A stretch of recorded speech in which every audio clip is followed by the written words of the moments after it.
to Denver Parks and Recreation at Home. My name's Amy with Arts and Culture, and today we're going to be making origami butterflies.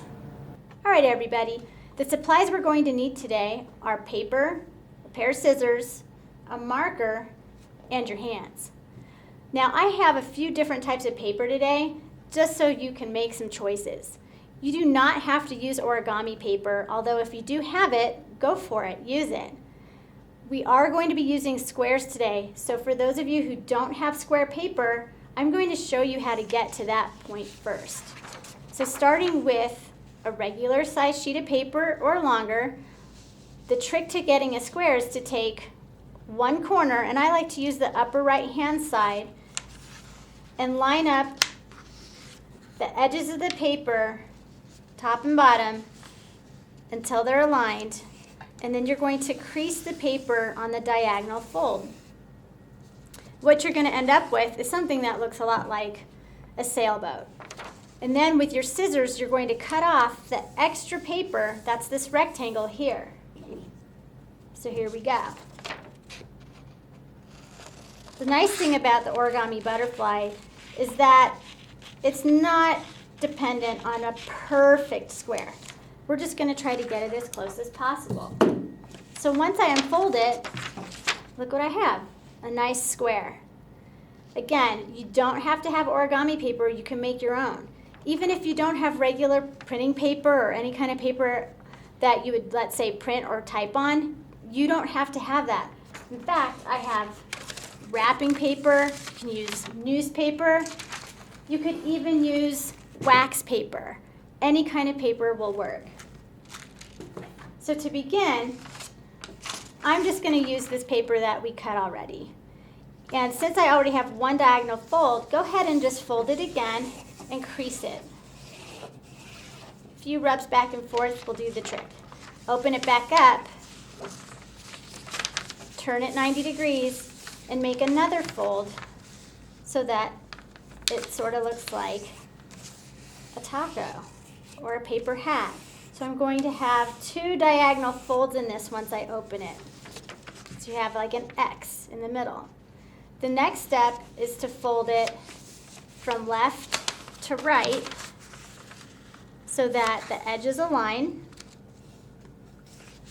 And again, crease the paper, rubbing back and forth a few times. Open it up.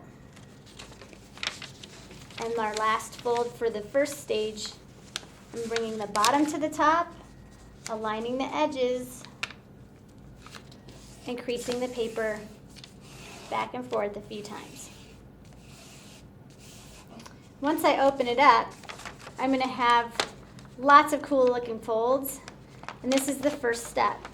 I'm going to flip the whole thing over, and what's going to happen is, hopefully, these side triangles are going to want to come in on their own.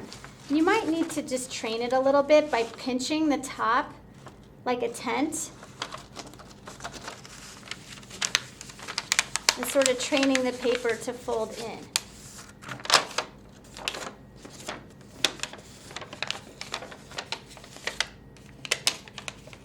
Try not to worry if it's not going in right away. It's just paper, so it can be trained. Then I'm going to do the same thing on the other side. The nice thing about working with like printer paper or wrapping paper is that it's pretty forgiving. It's not going to tear easily. And then I'm just going to keep creasing this paper until I train it to stay folded down. So, what it looks like is a tent. But we're not quite done yet, okay? We're going to lay it back down, and then we're going to turn it around so that the top of the triangle, the point is face down, closest to your body, and then the base is at the top. The next thing I'm going to do is I'm going to grab one of these ends. I like to start on my right side, and I'm going to bring the fold all the way to the center line and crease it. So we're not trying to match up point to point. There is going to be some space in between. And I'm going to do the same thing on the other side. Just grabbing the top, bringing this point to the center, and creasing it. Rub, rub, rub. That's the first part of our butterfly. The next part is we're going to stand it up on end, and I'm going to pick it up by the point on the bottom, and I'm just going to gently fold it, but I'm not creasing anything yet, but I want the tip of that triangle to peek out over the top. So it looks like this. Once I have it peeking out over the top, then I'm going to go back in and just sort of pinch it flat. This does not require all of that rubbing like we've been doing before. So this is the front side, and this is the back side. The next step is to take this tiny little point and fold it down over the front. This time you're going to need to rub it a little bit harder than before. Just like that. I'm going to pinch this down and then put my finger in the middle and fold it up in half. And it should match up. And then I'm going to let go, and there you have your butterfly. If you'd like to add any decoration to it, you can take a marker and add any pattern you want, words, anything you'd like at all. Something I like to add into this is some volume, which just means like puffing up the wings. So I stick my finger in here and just sort of move the paper around a little and puff it up. So that's the top wing. And if it pops out, that's okay. Just kind of squeeze it back down. And the bottom wings, the entry is on the side, just like this. And there you have your origami butterfly. So as I mentioned before, you don't need to have origami paper to make origami. For instance, I'm going to use some wrapping paper this time. I think wrapping paper is a really good alternative to origami paper because most of the time it's on the thinner side and it is designed to fold. Remember, we are wrapping presents with it. So this time we're going to make a butterfly, but in a different way. And I'm going to use printed wrapping paper. And so step number 1 will be to flip it over so that the printed side is face down. The next thing I'm going to do is fold this paper in half, bringing the bottom to the top and creasing the middle. Just like that. And then I'm going to open it back up again. Next, I'm going to take the bottom and fold it to the middle line that we just created and crease it and bring the top to the middle line and crease it.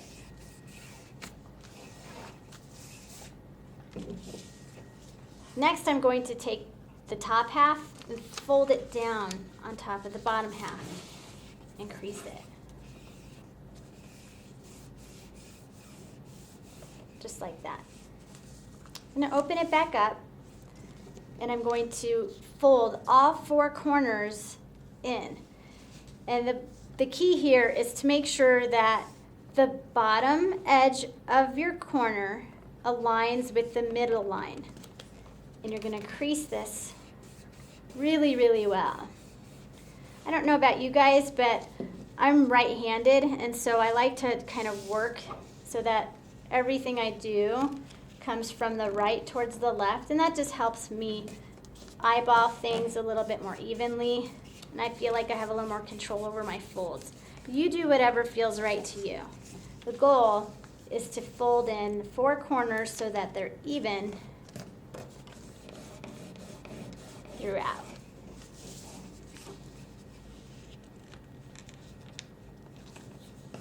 All right. So once you have all 4 corners folded in, you're going to take the top half and fold it down over the bottom half. From here, you're going to take the bottom edge, and you're going to bring the edge to the top edge, and just kind of put your thumb there to hold it in place, and take your pointer finger and squish it down. But you're only going to rub in this tiny little area right here, not all the way across.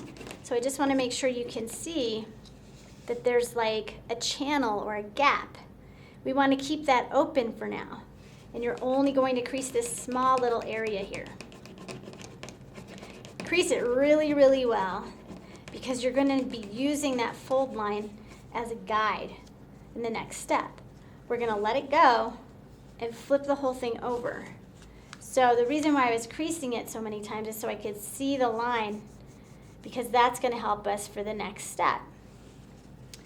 In our next step, you're going to take your index finger and you're going to place it right in the middle, right over that fold line, and you're going to take your left hand, if you're right-handed or whatever, and bring the left side over to the right side so that the tips of the triangles touch. My finger's still inside the paper, sort of holding it in place. And we're just going to grab the paper and squeeze it tight around the finger. Don't worry, your finger's going to come out eventually.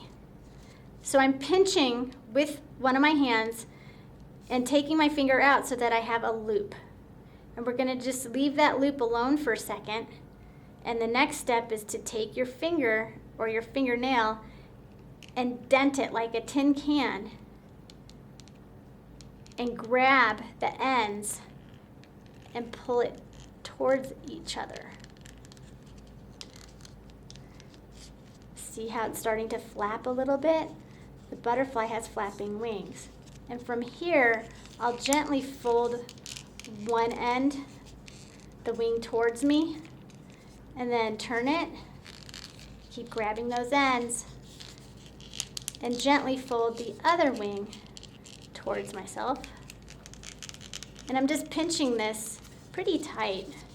That little loop we had before is getting crushed, but that's the point. And then what you end up with is a butterfly. It's a little different than the first one we did, but I like this one because it's a little easier to fold. And you can, again, use markers, pencils, pen to decorate if you want, or nothing at all. And that's how you do the second style of butterfly. All right, now is one of my favorite activities. I love drawing.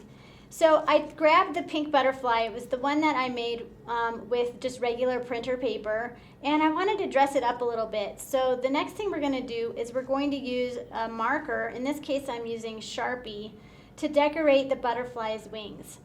So one thing that we usually see in nature is symmetry, and symmetry is just a fancy word for balance. And when we're going to decorate these wings, we want to try to make both sides as equal as possible.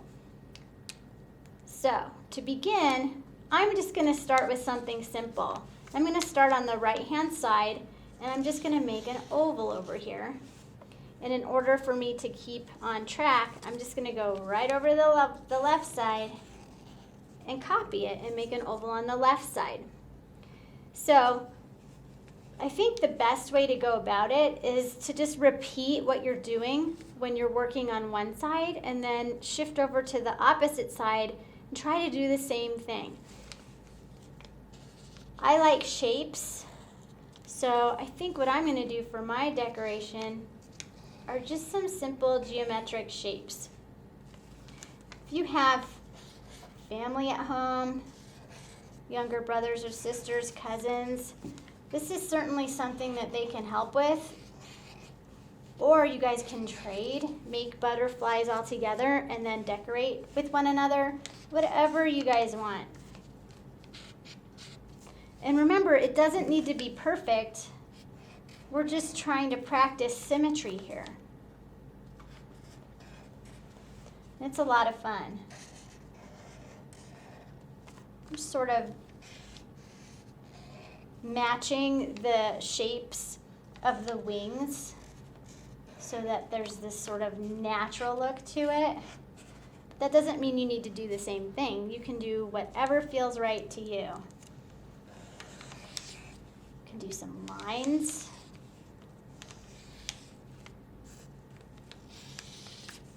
You could write words on it, whichever you like. I've got a little heart here. I love butterflies.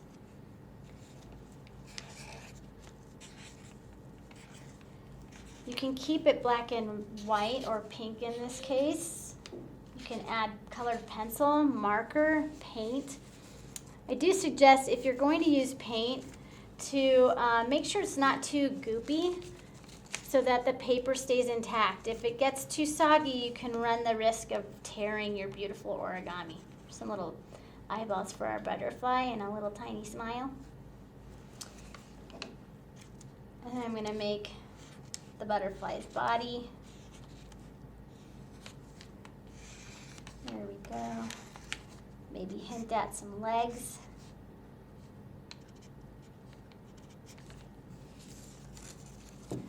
That's one side. Of course, you can flip it over and do something completely different on the other side. Just remember, the goal for this project was symmetry,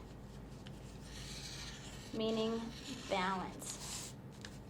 I'm into these hearts, so I'm just going to keep going with that theme.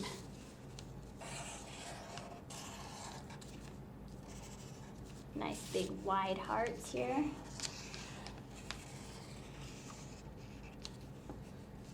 How about a little curved heart here and here.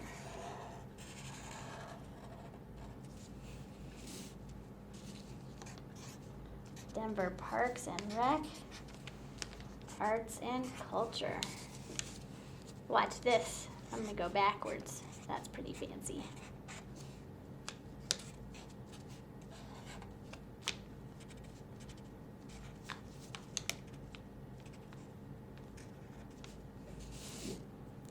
Here's a completed origami butterfly. Thank you so much for joining me, and I hope to see you again.